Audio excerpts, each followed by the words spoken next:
К столетию Октябрьской революции в музее имени Эрзи устроили культурную революцию. Посетителей ждал кинопоказ и демонстрация полотен тех далеких событий. О том, как эти произведения повлияли на свое время и какое впечатление оставили у наших современников, узнала наша съемочная группа. В музее имени Степана Эрзи в день рождения великого скульптора состоялся кинопоказ, посвященный столетнему юбилею Великой Октябрьской революции 1917 года. Это событие входит в цикл специальных мероприятий, который проводит виртуальный музей совместно с Государственным русским музеем и своими филиалами. Недавно прошел целый цикл лекций, онлайн-лекций, на котором сотрудники Русского музея рассказывали о революции и искусстве.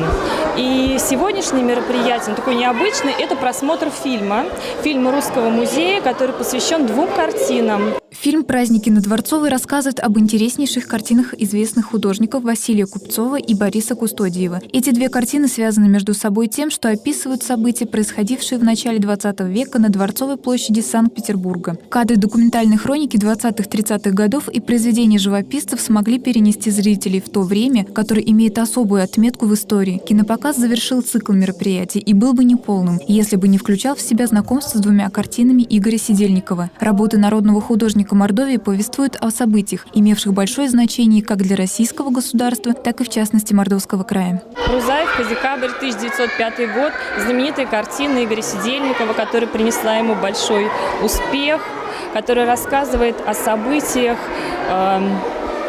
которые происходили в Рузаевке в годы Первой русской революции, о событиях 1905 года, когда власть на целых 11 дней перешла к рабочим, пролетариату. Вторая картина Игоря Сидельникова имеет название «Первая годовщина октября». Она переносит зрителей в эпоху глубоких перемен и снова напоминает о том, как важно помнить историю своей родины. Ирина Пятина, Станислав Семин, Народные новости.